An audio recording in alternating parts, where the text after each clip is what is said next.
PM Gati Shakti Master Plan, National Master Plan, the scope of PM Gati Shakti National Master Plan will encompass the 7 engines for economic transformation, seamless multimodal connectivity, and logistics efficiency.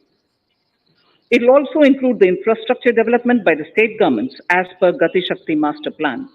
The focus will be on planning, financing, including through innovative ways, use of technology, and speedier implementation. The projects pertaining to these 7 engines in the national infrastructure pipeline will be aligned with the Shakti framework. The touchstone of the master plan will be world-class modern infrastructure and logistics synergy among different modes of movement, both of people and goods, and location of projects. This will help raise the productivity and accelerate economic growth and development. Road transport. PM Gati Shakti Master Plan for expressways will be formulated in 22-23 to facilitate faster movement of people and goods. The National Highways network will be expanded by 25,000 kilometers in 2022-23. 20,000 crores of rupees will be mobilized through innovative ways of financing to complement the public resources. The data exchange among all mode operators will be brought on unified logistics interface platform designed for application programming interface. This will provide for efficient movement of goods through different modes, reducing logistics cost and time, assisting just-in-time inventory management, and in eliminating tedious documentation. Most importantly, this will provide real-time information to all stakeholders and improve international competitiveness. Open source mobility stack for organizing seamless travel of passengers will also be facilitated. Contracts for implementation of multimodal logistic parks at 4 locations through PPP mode will be awarded in 22-23. Railways will develop new products and efficient logistic services for small farmers and small and medium enterprises, besides taking the lead in integration of postal and railways network to provide seamless solutions for movement of parcels. One station, one product concept will be popularized to help local businesses and supply chains.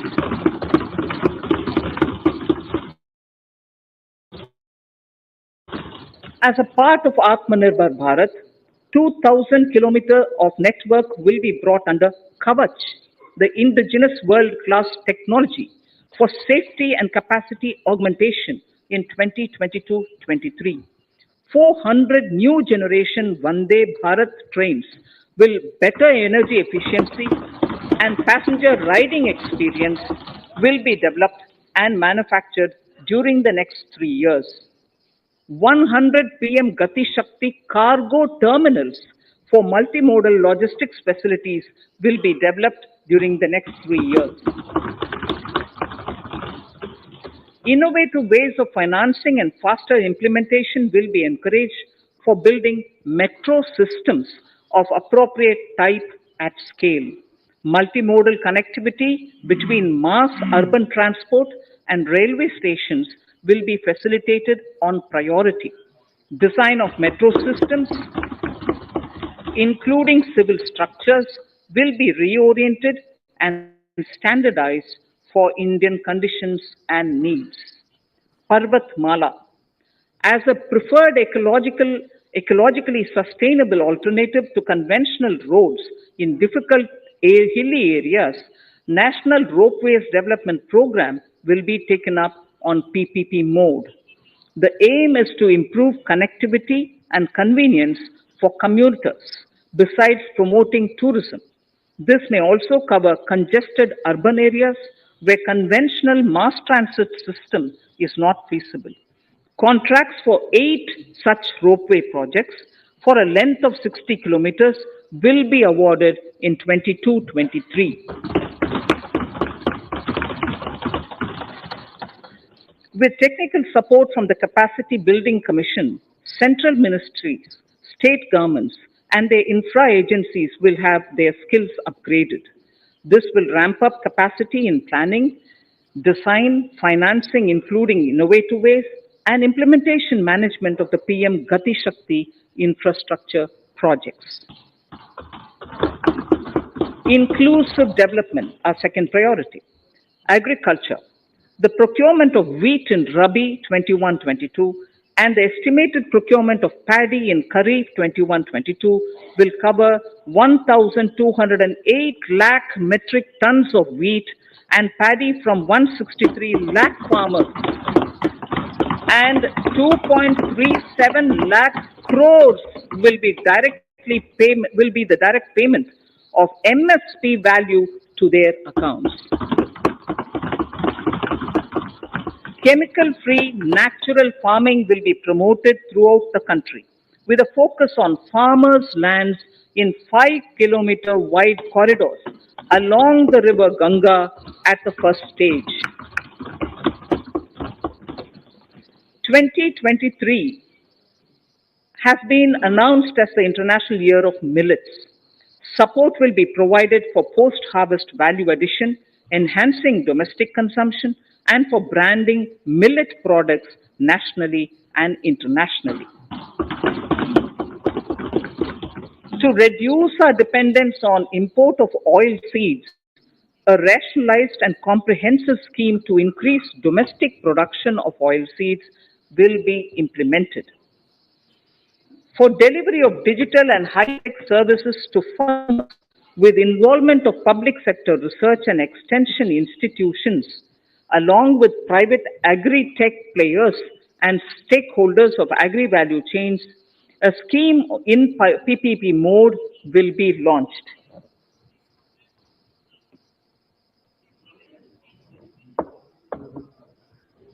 Use of Kisan drones will be promoted for crop assessment, digitization of land records, spraying of insecticides and nutrients.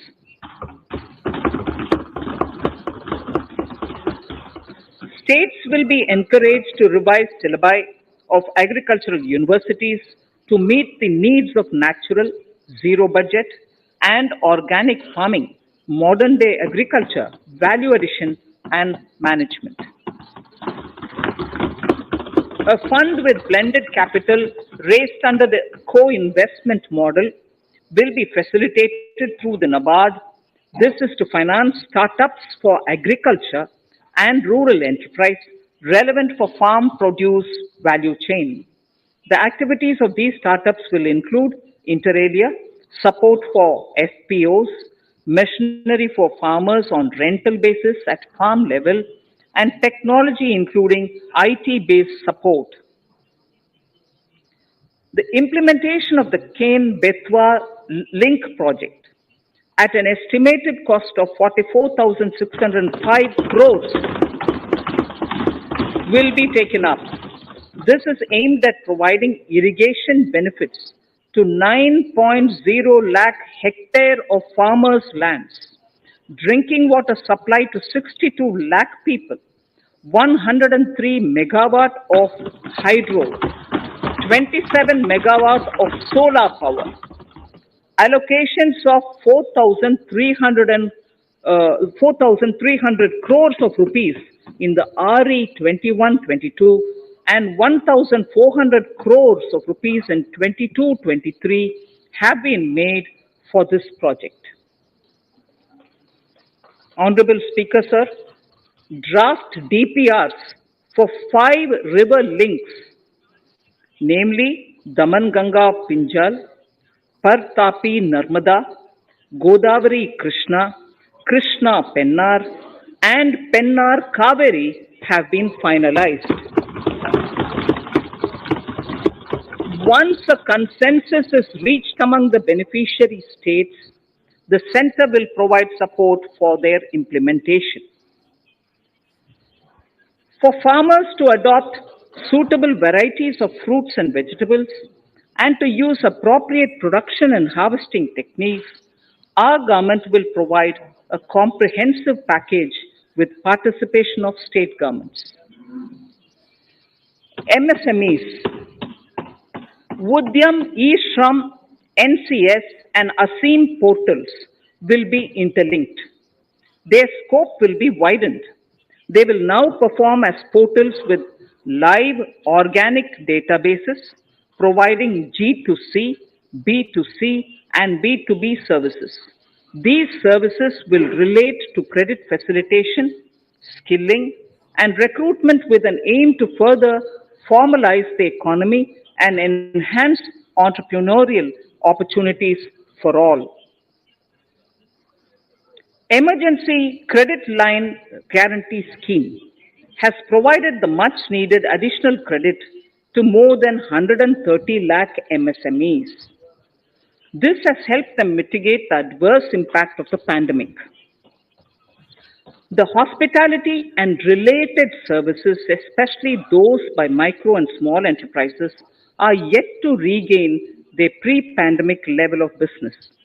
Considering these aspects, the ECLGS will be extended up to March 2023 and its guarantee cover will be expanded by 50,000 crores of rupees to total cover of 5 lakh crores.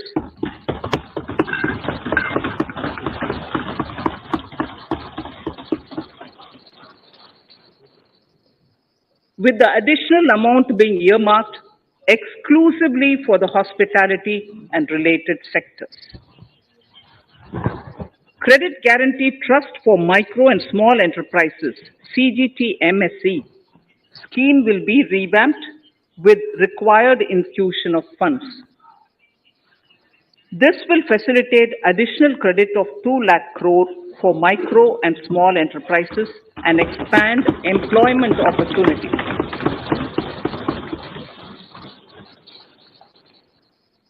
Raising and accelerating MSME performance RAMP program will outlay of 6,000 crore over 5 years will be rolled out.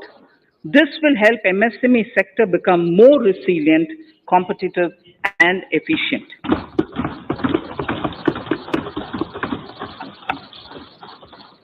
Skilling programs and partnership with the industry will be reoriented to promote continuous skilling avenues, sustainability, and employability. The National Skill Qualification Framework will be aligned with dynamic industry needs. Digital ecosystem for skilling and livelihood, the Desh Stack e-portal, will be launched. This aims to empower citizens to skill, reskill, or upskill through online training. It will also provide API-based trusted skill credentials, payment and discovery layers to find relevant jobs and entrepreneurial opportunities. Startups will be promoted to facilitate Drone Shakti through varied applications and for drone as a service.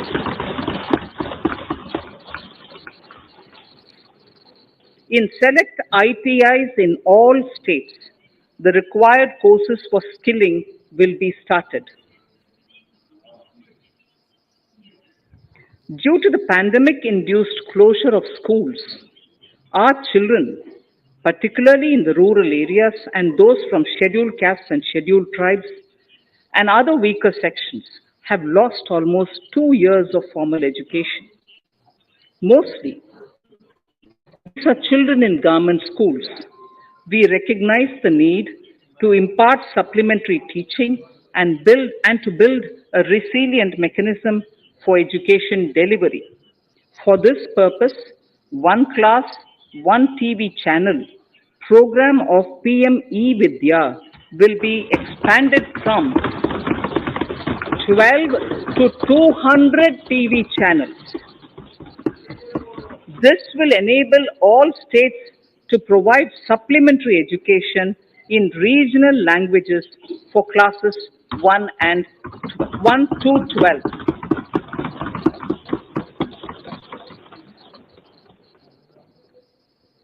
High quality e-content in all spoken languages will be developed for delivery via internet mobile phones, TV, and through radio and digital teachers.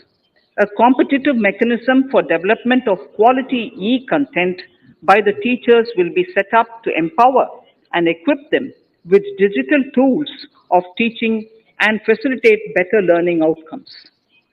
A digital university will be established to provide access to students across the country for world-class quality universal education with personalized learning experience at their doorsteps. This will be made available in different Indian languages and ICT formats.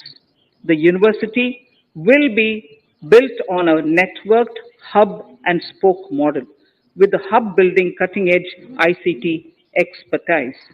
The best public universities and institutions in the country will collaborate as a network of hub and spoke. An open platform for the national digital health ecosystem will be rolled out.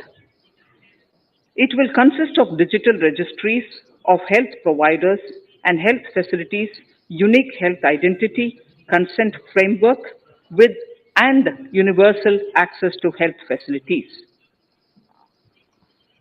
The pandemic has accentuated mental health problems in people of all ages. To better the access to quality mental health counseling and care services, a national tele-mental health program will be launched. This will include a network of 23 tele-mental health centers of excellence, with NIMHANS being the nodal center and International Institute of Information Technology, Bangalore, Triple IT Bangalore, providing technology support. Recognizing the importance of Nari Shakti as a harbinger of our bright future and for women-led development, during the Amritkal, our government has comprehensively revamped the schemes of the Ministry of Women and Child Development.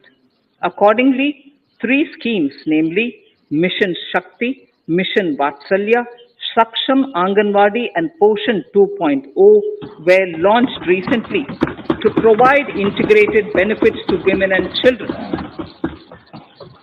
Saksham Anganwadis are a new generation Anganwadis that have better infrastructure and audio-visual aids, powered by clean energy and providing improved environment for early childhood development. 2 lakh Anganwadis will be upgraded under this scheme. Current coverage of Har Ghar Nal Se Jal is 8.7 crores. Of this, 5.5 crore households were provided tap water in last 2 years itself. Allocation of 60,000 crores of rupees has been made with an aim to cover 3.8 crore households in 2022 and 23. In 22-23, 80 lakh houses will be completed for the identified eligible beneficiaries of the PM Awas Yojana, both rural and urban. 48,000 crores is allotted for this purpose. The central government will work with the state governments for reduction of time required for all land and construction related approvals, for promoting affordable housing for middle class and for the economically weaker sections in urban areas. We shall also work with the financial sector regulators to expand access to capital along with reduction in cost of intermediaries. A new scheme, Prime Minister's Development Initiative for the Northeast, will be implemented through the Northeastern Council. It will fund infrastructure in the spirit of PM Gati Shakti and social development projects based on felt needs of the Northeast. This will enable livelihood activities for youth and women, filling the gaps in various sectors. It will not be a substitute for existing central or state schemes. While the central ministries may also post their candidate projects, priority will be given to those posted by the states.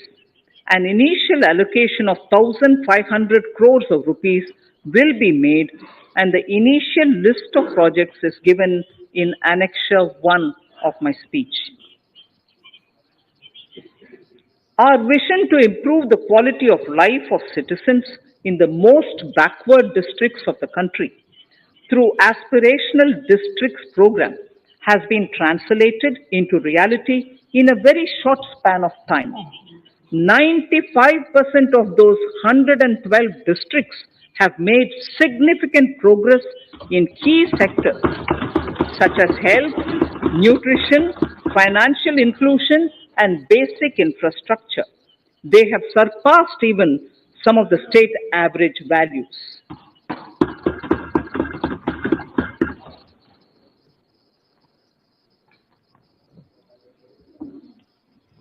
However, in those districts, some blocks continue to lag. In 22-23, the program will focus on such blocks in those districts. Border villages with sparse population, limited connectivity, and infrastructure often get left out from the development gains. Such villages on the northern border will be covered under a new Vibrant Villages program. The activities will include construction of village infrastructure, housing, tourist centers, road connectivity, provisioning of decentralized renewable energy, direct to home access for Doordarshan and educational channels, and support for their livelihood generation. Additional funding for these activities will be provided. Existing schemes will be converged. We will define their outcomes and monitor them on a constant basis. In 2022, 100% of 1.5 lakh post offices will come on the core banking system, enabling financial inclusion and access to accounts through net banking, mobile banking, ATMs, and also provide online transfer of funds between post office accounts and bank accounts. This will be helpful, especially for farmers and senior citizens in rural areas, enabling interoperability and financial inclusion. Honorable Speaker, sir, in recent years, digital banking, digital payments, and fintech innovations have grown at a rapid pace in the country. Government is continuously encouraging these sectors to ensure that the benefits of digital banking reach every nook and corner of the country in a consumer-friendly manner. Taking forward this agenda and to mark 75 years of our independence, it is proposed to set up 75 digital banking units in 75 districts of the country by scheduled commercial banks. The financial support for digital payment ecosystem announced in the previous budget will continue in 22-23 as well. This will encourage further adoption of digital payments. There will also be a focus to promote use of payment platforms that are economical and user-friendly. Sir, I move to the next priority. In recent years, over 25,000 compliances were reduced and nearly 1,500 union laws were repealed. This is the result of our government's strong commitment for minimum government and maximum governance. 1,486 union laws were repealed.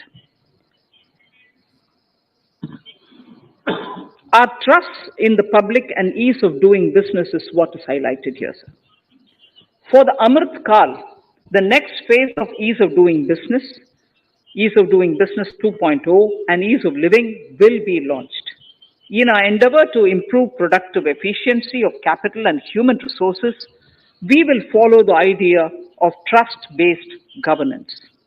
The new phase will be guided by an active involvement of the states, digitization of manual processes and interventions, integration of the central and state level systems through IT bridges, a single point access for all citizen centric services, and standardization and removal of overlapping compliances. Crowdsourcing of suggestions and ground level assessment of the impact with active involvement of citizens and businesses will be encouraged. A single window portal, Parivesh, for all green clearances was launched in 2018. It has been instrumental in reducing the time required for approvals significantly. The scope of this portal will be expanded to provide information to the applicants based on location of units.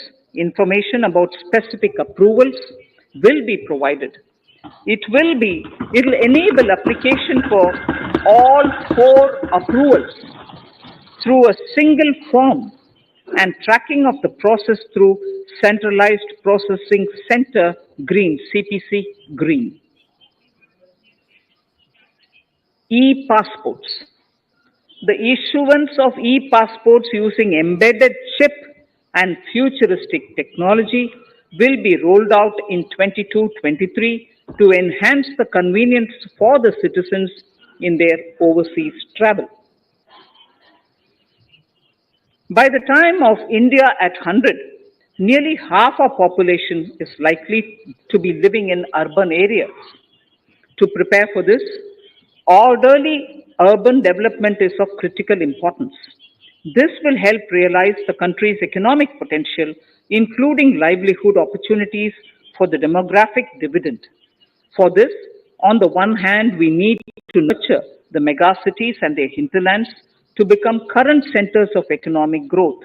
On the other, we need to facilitate Tier 2 and Tier 3 cities to take on the mantle in the future.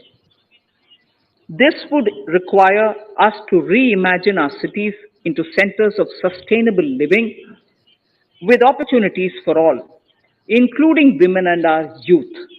For this to happen, urban planning cannot continue with a business as usual approach. We plan to steer a paradigm change. A high level committee of reputed urban planners, urban economists, and institutions will be formed to make recommendations on urban sector policies, capacity building, planning, implementation, and governance.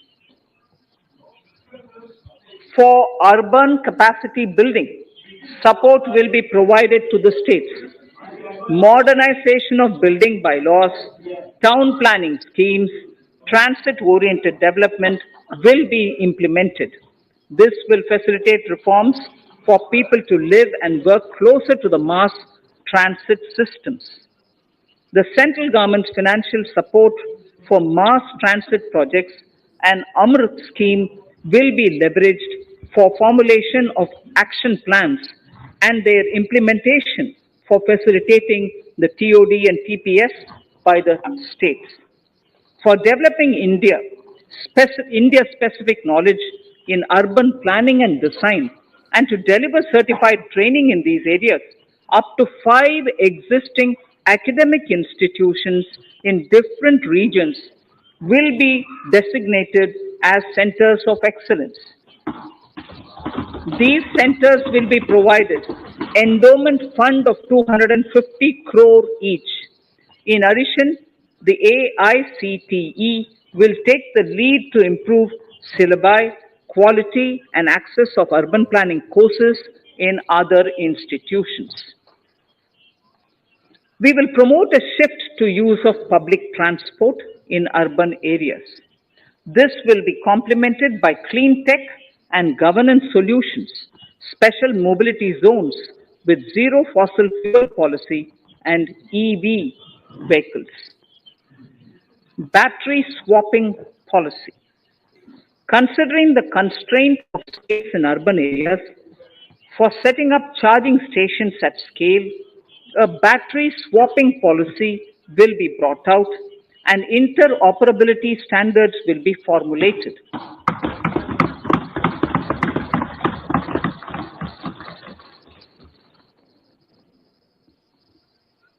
The private sector will be encouraged to develop sustainable and innovative business models for battery or energy as a service. This will improve efficiency in the EV ecosystem. Efficient use of land resources is a strong imperative. States will be encouraged to adopt unique land parcel identification number to facilitate IT-based management of records.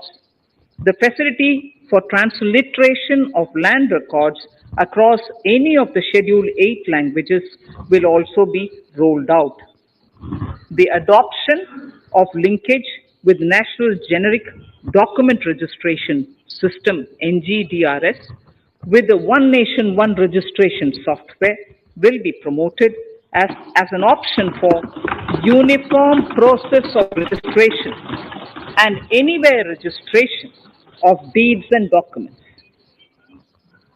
Necessary amendments in the code IBC will be carried out to enhance the efficiency of the resolution process and facilitate cross-border insolvency resolution. Accelerated corporate exit. Several IT-based systems have been established for accelerated registration of new companies. Now the Center for Processing Accelerated Corporate Exit, CPACE, will process re-engineering, will be established to facilitate and speed up the voluntary winding up of these companies from the currently required 2 years to less than 6 months. Government procurement. Government rules have recently been modernized for the needs of Amritkal. The new rules have benefited from the inputs from various stakeholders. The modernized rules allow use of transparent quality criteria besides cost and evaluation of complex tenders. Provisions have been made for payment of 75% of running bills mandatorily within 10 days and for encouraging settlements of disputes through conciliation. As a further step to enhance transparency and to reduce delays in payments, a completely paperless, end-to-end online e-bill system will be launched for use by all central ministries for their procurements. The system will enable the suppliers and contractors to submit online their digitally signed bills and claims and track their status from anywhere. To reduce indirect cost for suppliers and work contractors, the use of surety bonds as a substitute for bank guarantee will be made acceptable in government procurements. Business as business such as gold imports may also find this useful. IRDAI, insurance regulator, has given the framework for issue of surety bonds by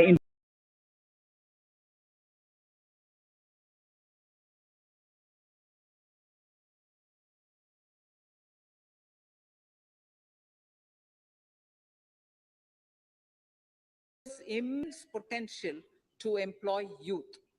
An AVGC promotion task force with all stakeholders will be set up to recommend ways to realize this and build domestic capacity for serving our markets and the global demand. Telecom sector. Telecommunications in general and 5G technology in particular can enable growth and offer job opportunities. Required spectrum auctions will be conducted in 2022 to facilitate rollout of 5G's mobile services within 2022-23 by private telecom providers. A scheme for A scheme for design led manufacturing will be launched to build a strong ecosystem for 5G as part of the production linked incentive scheme.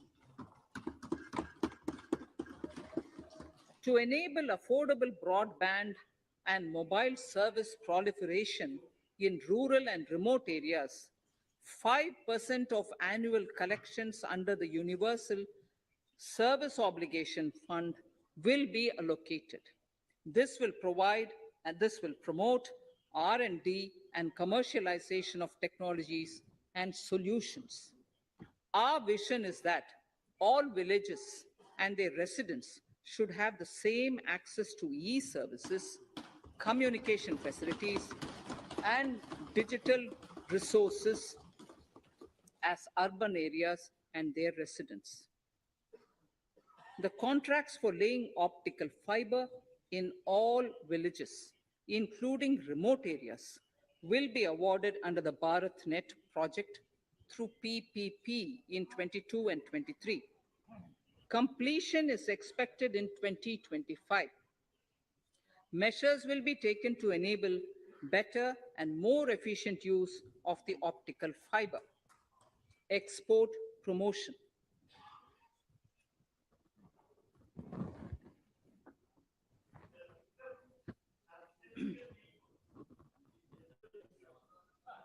The Special Economic Zones Act will be replaced with a new legislation that will enable the states to become partners in development of enterprise and service hubs.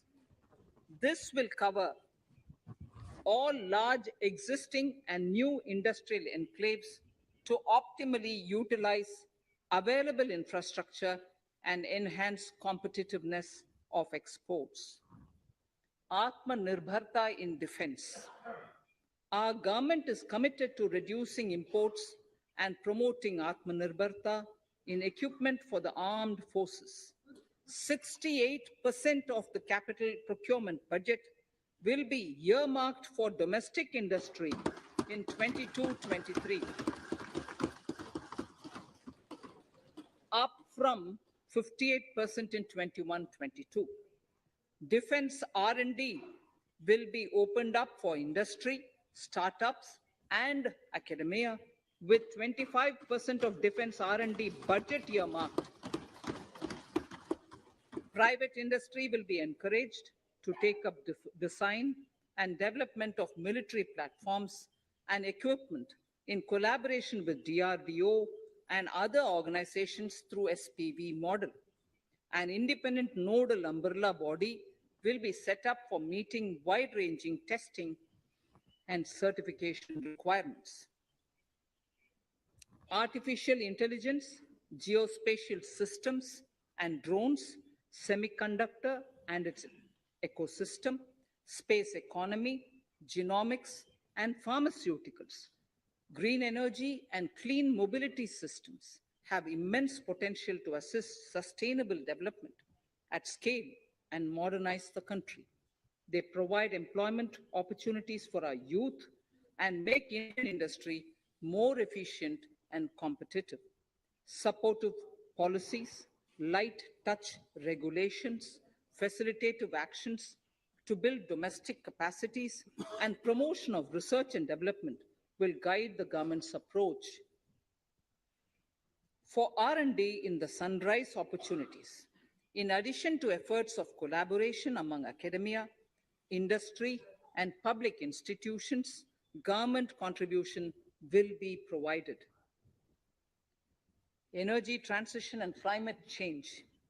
The risks of climate change are the strongest negative externalities that affect India and other countries.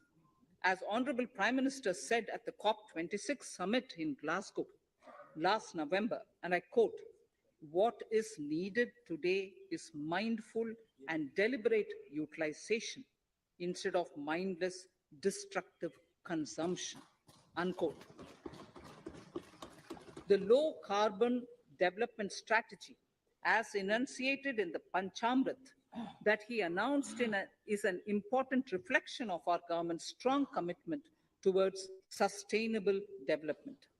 The strategy opens up huge employment opportunities and will take the country on a sustainable development path. This budget proposes several near term and long term actions accordingly. Solar power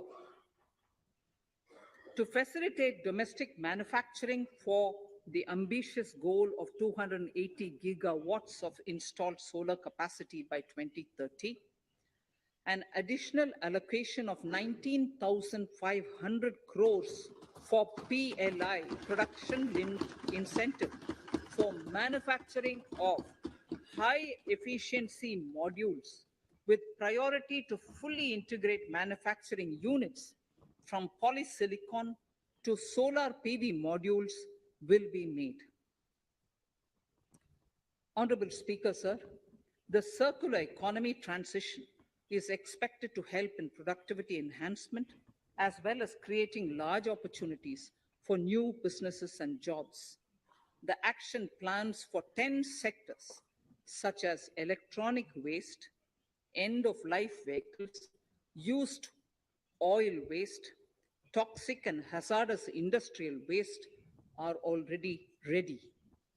The focus will now be on addressing important cross-cutting issues of infrastructure, reverse logistics, technology upgradation, and integration with informal sector. This will be supported by active public policies covering regulations, extended producers' responsibilities, framework, and innovation facilities. 5 to 7% biomass pellets will be co-fired in thermal power plants, resulting in carbon dioxide savings of 38 MMT annually. This will also provide extra income to farmers and job opportunities to locals and help avoid stubble burning in agricultural fields. Saving energy is an important aspect of the energy management. Hence, energy efficiency and savings measures will be promoted. This will be done in large commercial buildings through the energy service company business model. It will facilitate capacity building and awareness for energy audits, performance contracts, and common measurement of and verification protocol. 4 pilot projects for coal gasification and conversion of coal into chemicals required for the industry will be set up to evolve technical and financial viability. The policies and required legislative changes to promote agroforestry and private forestry will be brought in. In addition, financial support will be provided to farmers belonging to scheduled castes and scheduled tribes who want to take up agroforestry. Honorable Speaker, I now move to the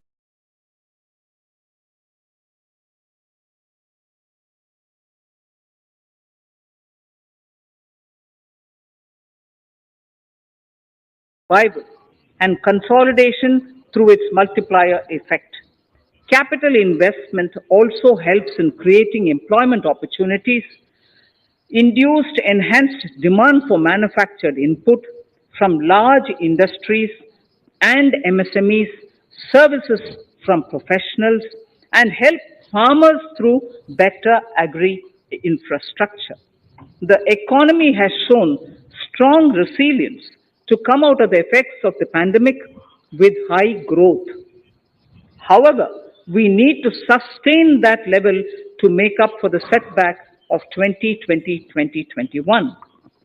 As outlined in para 5 earlier, the virtuous cycle of investment requires public investment to crowd in private investment. At this stage, private investments seem to require that support to rise to their potential and to the needs of the economy. Public investment must continue to take the lead and pump prime the private investment and demand in 2022-23. Considering the above imperative, the outlay for capital expenditure in the union budget is once again being stepped up sharply by 35.4% from 5.54 lakh crore in the current year to 7.50 lakh crores in 22-23. This has increased to more than 2.2 times the expenditure of 2019-20. This outlay in 22-23 will be 2.9% of the GDP. Effective capital expenditure. With this investment taken together with the provision made for creation of capital assets through grants and aid to states, the effective capital expenditure of the central government is estimated at 10.68 lakh crores in 22-23, which will be about 4.1% of the GDP. Green bonds. As a part of the government's overall market borrowings in 22-23, sovereign green bonds will be issued for mobilizing resources for green infrastructure. The proceeds will be deployed in public sector projects which help in reducing the carbon intensity of the economy. GIFT IFSC. World-class foreign universities and institutions will be allowed in the GIFT city to offer courses in the financial management, fintech, science, technology, engineering, and mathematics free from domestic regulations, except those by the IFSCA to facilitate availability of high-end human resources for financial services and technology. An international arbitration center will be set up in the GIFT city for timely settlement of disputes under international jurisprudence. Services for global capital for sustainable and climate finance in the country will be facilitated in the GIFT city. Infrastructure status. Data centers and energy storage systems, including dense charging infrastructure and grid-scale battery systems, will be included in the harmonized list of infrastructure. This will facilitate credit availability for digital infrastructure and clean energy storage. Venture capital and private equity invested more than 5.5 lakh crores last year, facilitating one of the largest startup growth system. Scaling up this investment requires a holistic examination of regulatory and other frictions. An expert committee will be set up to examine and suggest appropriate measures. Government-backed funds, NIIF and SIDBI fund of funds have provided scale capital, creating a multiplier effect.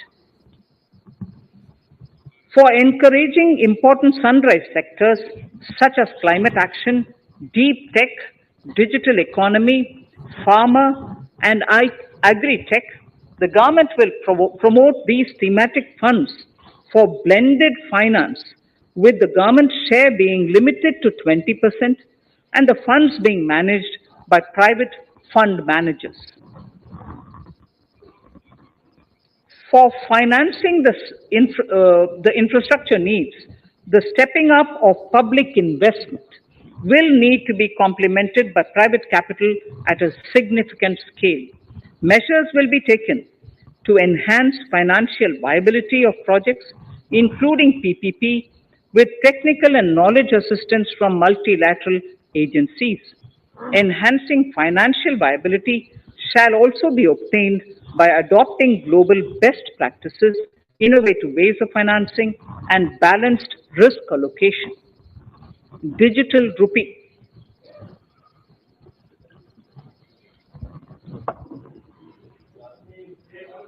Introduction of a central bank digital currency will give a big boost to digital economy. Digital currency will also lead to a more efficient and cheaper currency management system. It is therefore proposed to introduce digital rupee using blockchain and other technologies to be issued by the Reserve Bank of India starting 2022 and 23. Financial assistance to states for capital investment. Reflecting the true spirit of cooperative federalism, the central government is committed to bolstering the hands of the states in enhancing their capital investment towards creating productive assets and generating remunerative employment. The scheme for financial assistance to states for capital investment has been extremely well received by the states. In deference to the requests received during my meeting with the chief ministers and state finance ministers, the outlay for this scheme is being enhanced from 10,000 crores in the budget estimates to 15,000 crores in the revised estimates for the current year.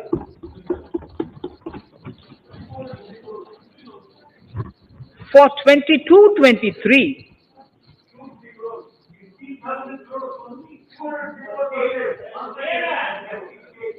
I'll repeat that sentence for the benefit of many of our honorable members.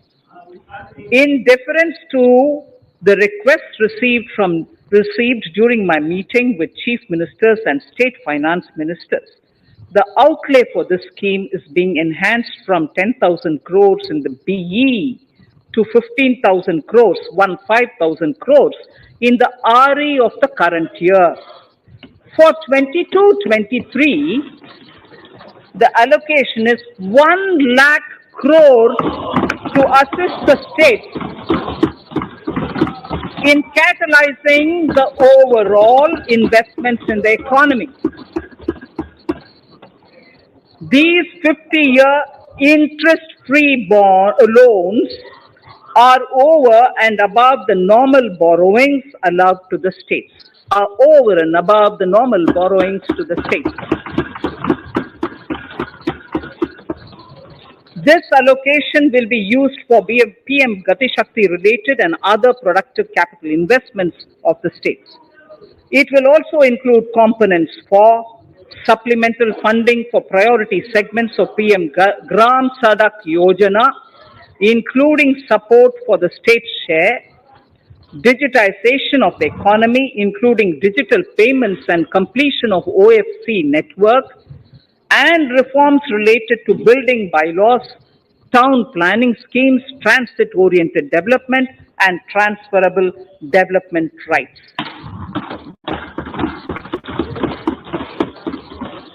In 22-23, in accordance with the recommendations of the 15th Finance Commission, the states will be allowed a fiscal deficit of 4% of the GSDP, of which 0.5% will be tied to power sector reforms, for which the conditions have already been communicated in 21-22.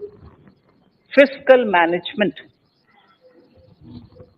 As against a total expenditure of 34.83 lakh crores of rupees projected in the BE 21-22, the revised estimate is 37.70 lakh crores. The revised estimate of capital expenditure is 6.3 lakh crores of rupees. This includes an amount of 51,971 crores towards settlement of outstanding guaranteed liabilities of Air India and its other sundry commitments. Coming to the budget estimates, Honorable Speaker, sir, the total expenditure in 22-23 is estimated at 39.45 lakh crores, while the total receipts other than borrowings are estimated at 22.84 lakh crores of rupees.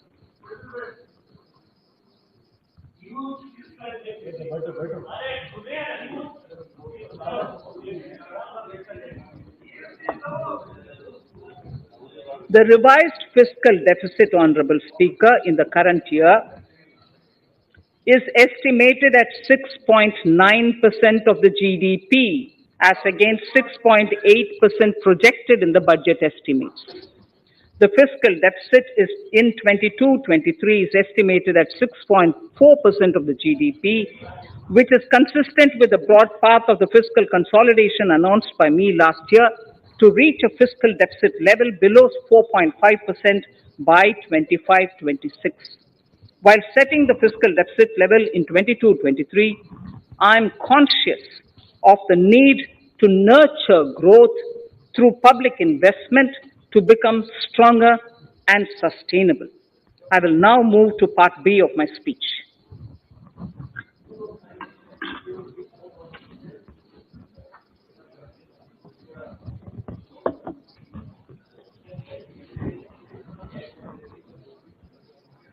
Direct tax. Honorable Speaker, sir, I take this opportunity to thank all the taxpayers of our country who have contributed immensely and strengthened the hands of the government in helping their fellow citizens in this hour of need. So I have brought in a little verse from the Mahabharata.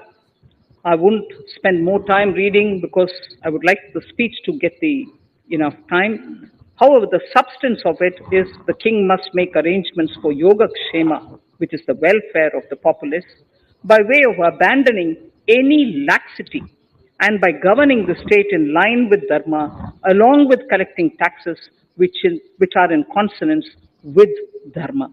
This is Mahabharata Shanti Parva Adhyaya, Shloka 11 from 72.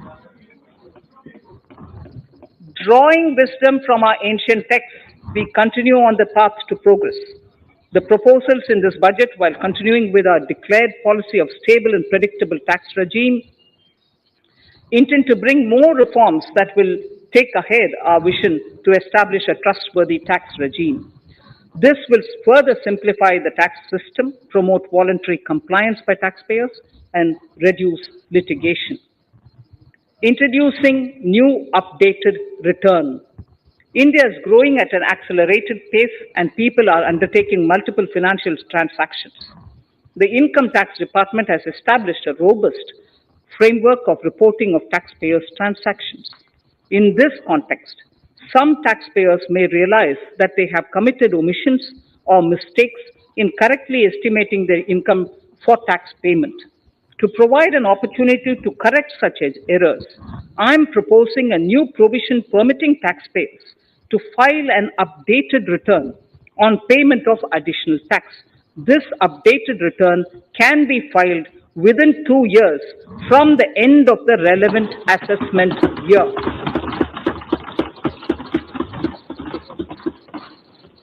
Honorable Speaker, sir, presently, if the department finds out that some income has been missed out by an assessee, it goes through a lengthy process of adjudication.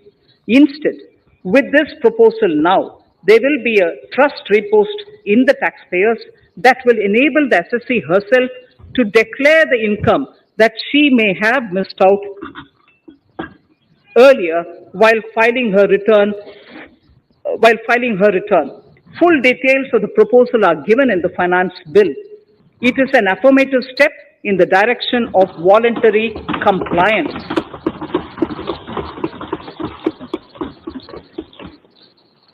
Reduced alternative minimum tax rate and surcharge for cooperatives. Currently, cooperative societies are required to pay alternate minimum tax at the rate of 18.5%. However, companies pay the same rate, the same, which is the alternate minimum tax, at the rate of 15%. To provide a level playing field between cooperative societies and companies, I propose to reduce this rate for the cooperative societies also to 15%.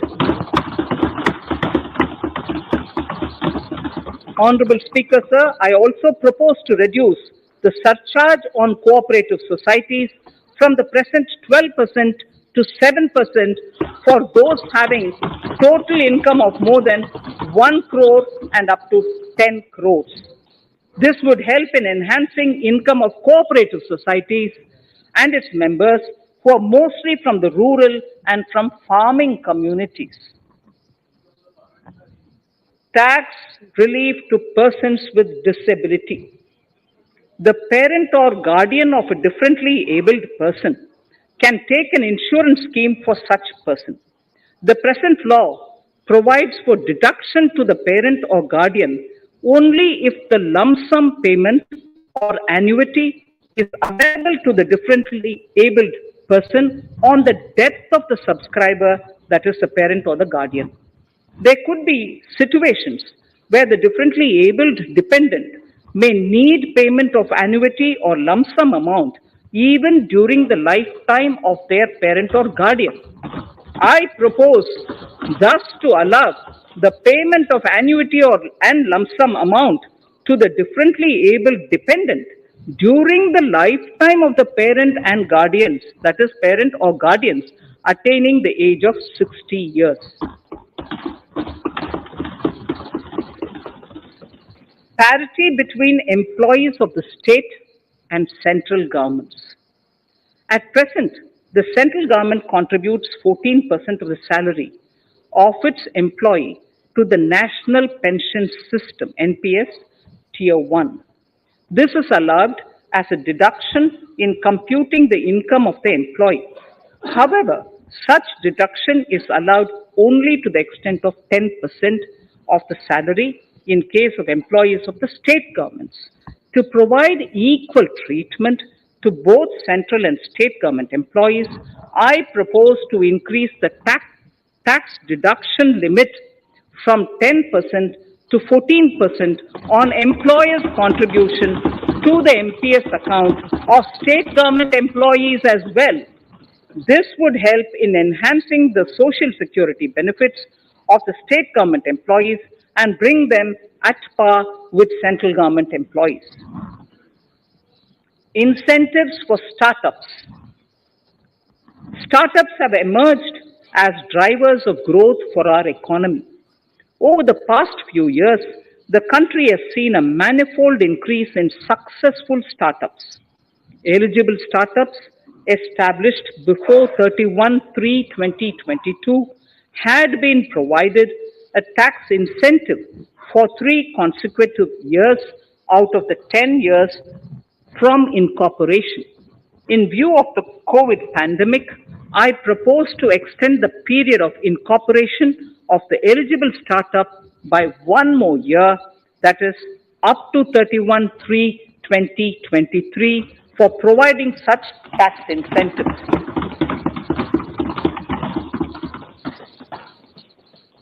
Incentives for newly incorporated manufacturing entities under concessional tax regime. In an effort to establish a global competitive business environment for certain domestic companies, a concessional tax regime of 15% was introduced by our government for newly incorporated domestic manufacturing companies. I propose to extend the last date for commencement of manufacturing or production under Section 115B AB by 1 more year, that is from 31st March 2023 to 31st March 2024.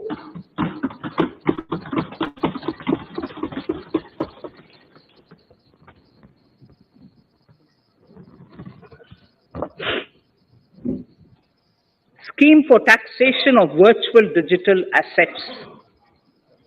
There has been a phenomenal increase in transaction in virtual digital assets. The magnitude and frequency of these transactions have made it imperative to provide for a specific tax regime. Accordingly, for the taxation of virtual digital assets, I propose to provide that any income from transfer of any virtual digital asset shall be taxed at the rate of 30%, 30%. No deduction in respect of any expenditure or allowance shall be allowed while computing such income except cost of acquisition. Further, loss from transfer of virtual digital asset cannot be set off against any other income. Further, in order to capture the transaction details, I also propose to provide for TDS on payment made in relation to transfer of virtual digital asset at the rate of 1% of such consideration above a monetary threshold. Gift of virtual digital asset is also proposed to be taxed in the hands of the recipient.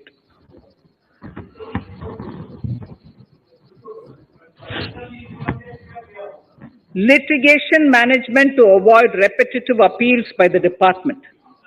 It has been observed that a lot of time and resources are consumed in filing of appeals which involve identical issues.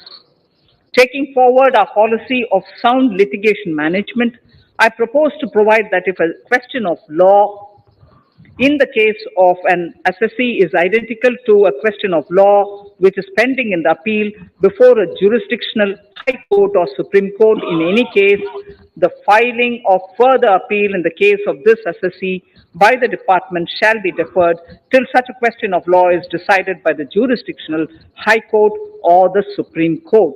This will greatly help in reducing the repeated litigation between taxpayer and the department. Taking forward our efforts to further promote the IFSC, I hereby propose to provide that income of a non-resident from offshore derivative instruments or over-the-counter derivatives issued by an offshore banking unit, income from royalty and interest on account of lease of ship and income received from portfolio management services in IFSC shall be exempt from tax subject to specified conditions. Rationalization of surcharge. In the globalized business world, there are several work contracts whose terms and conditions mandatorily require formation of a consortium. The members in the consortium are generally companies. In such cases, the income of these AOPs has to suffer a graded surcharge up to 37%, which is a lot more than surcharge on the individual companies. Accordingly, I propose to cap the surcharge of these AOPs at 15%, 15%. Further, the long-term capital gains on listed equity shares, units, etc., are liable to maximum surcharge of 15%, while other long-term capital gains are subjected to a graded surcharge which goes up to 37%. I propose to cap the surcharge on long-term capital gains arising on transfer of any type of assets at 15%. This step will give a boost to startup community, and along with my proposal on the extended tax benefits to manufacturing companies and startups, reaffirms our commitment to Atmanirbhar Bharat. Clarification in relation to health and education cess as business expenditure. The income tax is not an allowable expenditure for computation of business income. This includes tax as well as surcharges. The health and education cess is imposed as an additional surcharge on the taxpayer for funding specific government welfare programs. However, some courts have allowed health and education cess as business expenditure, which is against the legislative intent. To reiterate the legislative intent, I propose to clarify that any surcharge or cess on income and profits is not allowable as business expenditure. Deterrence against tax evasion. Honorable Speaker, sir, presently there is ambiguity regarding set-off of brought forward loss against undisclosed income detected in search operations. It has been observed that in many cases where undisclosed income or suppression of sales, etc., is detected, payment of tax is avoided by setting off of losses. In order to bring certainty and to increase deterrence among tax evaders, I propose to provide that no set off of any loss shall be allowed against undisclosed income detected during search and survey operations.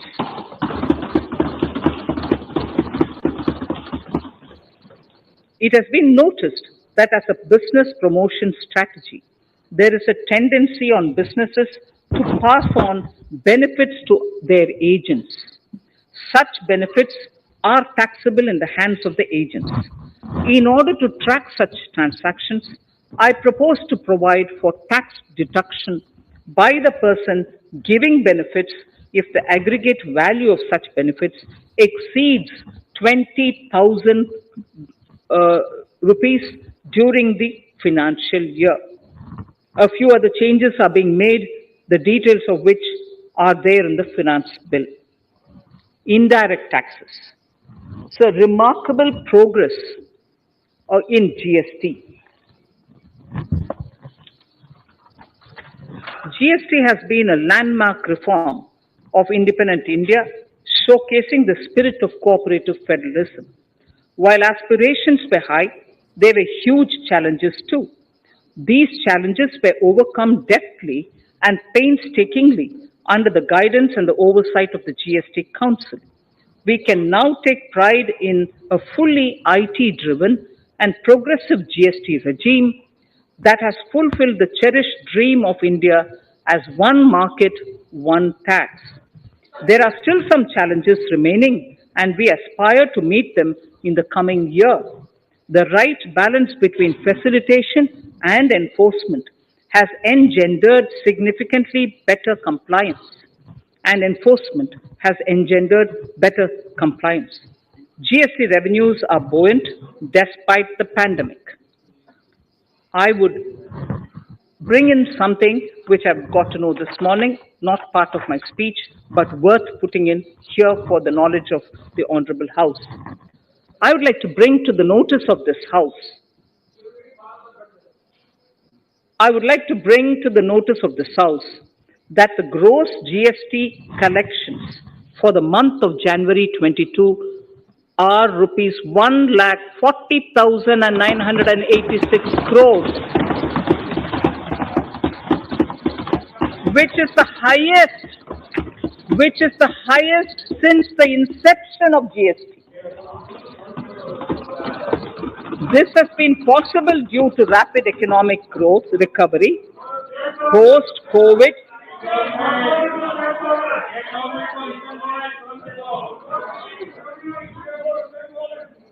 This has been possible due to the rapid economic recovery post-COVID, as well as various policy and administration undertaken by central and state tax administrations.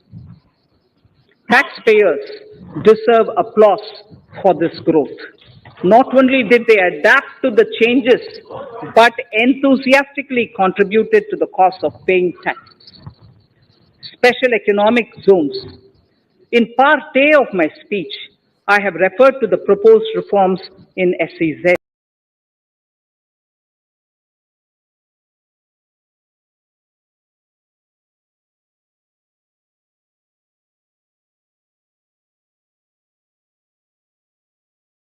Facilitation and with only risk-based checks.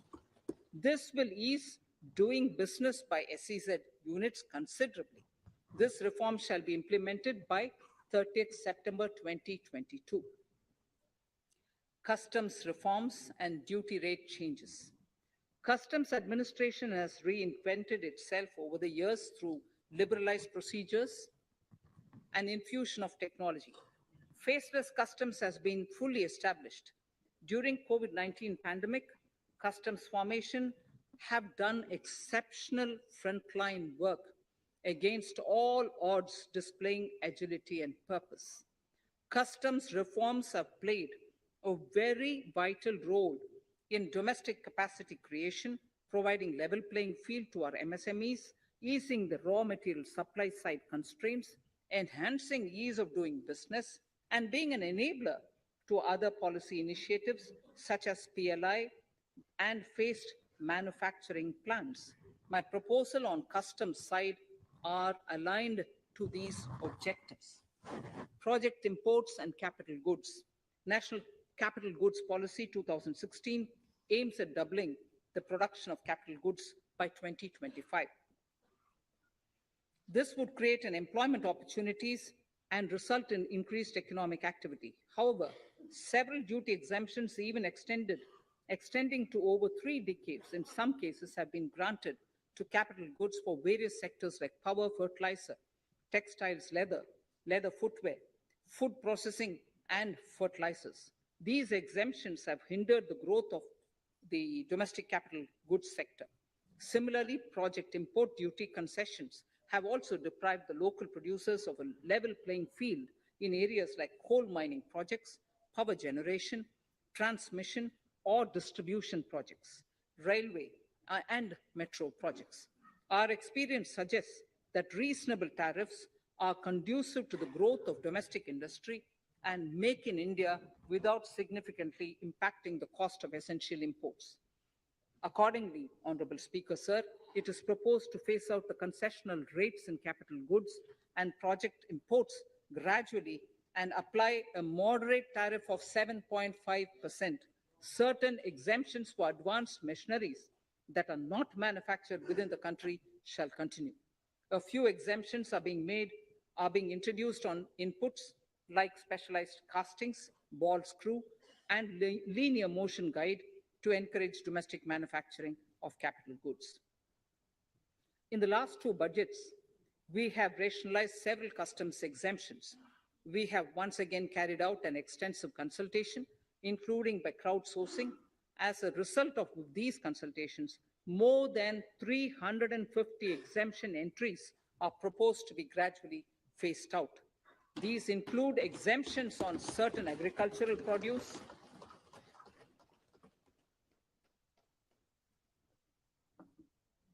chemicals, fabrics, medical devices, and drugs, and medicines for which sufficient domestic capacity exists. Further, as a simplification measure, several concessional rates are being incorporated in the customs tariff schedule itself instead of prescribing them through various notifications. This comprehensive review will simplify the customs rate and tariff structure, particularly for sectors like chemicals, textiles, and metals, and minimize disputes. Removal of exemption on items which are or can be manufactured in India and providing concessional duties on raw material that go into manufacturing of intermediate products will go many a step forward in achieving our objective of Make in India and Atmanirbhar Bharat. I shall now take up specific sector-specific proposals. Electronics. Electronic manufacturing has been growing rapidly. Customs duty rates are being calibrated to provide a graded rate structure to facilitate domestic manufacturing of wearable devices, hearable devices, and electronic smart meters. Duty concessions are being given to parts of transformer of mobile phone chargers and camera lens of mobile camera module and certain other such items. This will enable domestic manufacturing of high growth electronic items. Gems and jewelry. To give a boost to the gems and jewelry sector, customs duty on cut and polished diamonds and gemstones is being reduced to 5%. Simply sawn diamond would attract nil customs duty. To facilitate export of jewelry through e-commerce, a simplified regulatory framework shall be implemented by June this year to disincentivize import of undervalued imitation jewelry. The customs duty on imitation jewelry is being prescribed in a manner that a duty of at least 400 rupees per kg is paid on its import. Chemicals.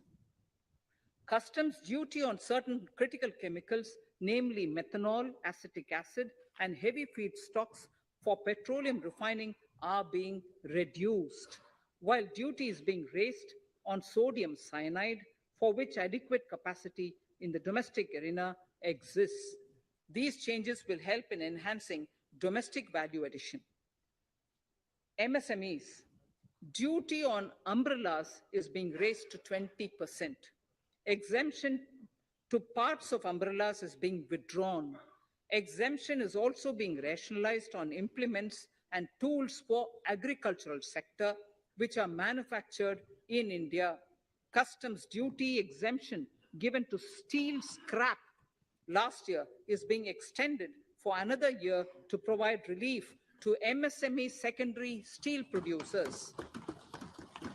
Certain anti-dumping and CVD on stainless steel and coated steel flat products, bars of alloy steel, and high-speed steel are being revoked in larger public interest considering prevailing high prices of metals. To incentivize exports, exemptions are being provided on items such as embellishment, trimmings, fasteners, buttons, zipper, lining material, specified leather, furniture fittings, and packaging boxes that may be needed by bona fide exporters of handicrafts, textiles, leather garments, leather footwear, and other goods. Honorable Speaker, sir, duty is being reduced on certain inputs required for shrimp aquaculture so as to promote its exports. Tariff measure to encourage blending of fuel. Blending of fuel is a priority for this government. To encourage the efforts for blending of fuel, unblended fuel shall attract an additional differential excise duty of rupees 2 per litre from first day of October 22. A few other changes are being made in duty rates, customs tariff and customs law, the details of which are there in the finance bill. Mr. Speaker, sir, with these words, I commend the budget to this august House. Thank you. Item number Item number 2, Srimati Nirmala Sitharaman ji.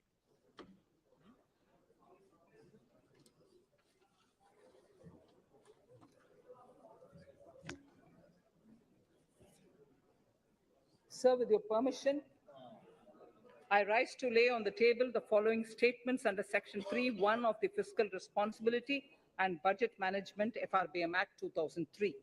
Medium-term fiscal policy cum fiscal policy strategy statement and macroeconomic framework statement. Item number 3, वित्त Sorry. विधेयक 2020 Nirmala Sitharaman ji. Sir, item number 3, Ji. Finance Bill. Sir, with your permission, I rise to move for leave to introduce the Finance Bill 2022. प्रश्न ये कि वित्त विधेयक को पुनर्स्थापित करने की अनुमति प्रदान की जाए. जो सदस्य इसके पक्ष में हाँ कहें, जो सदस्य विरोध में ना कहें. मेरे विचार में निर्णय हाँ वालों के पक्ष में, हाँ वालों के पक्ष में. माननीय मंत्री जी, वित्त विधेयक को पुनर्स्थापित करें. Sir, I introduce the bill. सभा की कार्रवाई कल बुधवार दिनांक 2 फरवरी 2022 को 4:30 बजे तक के लिए स्थगित की जाती है.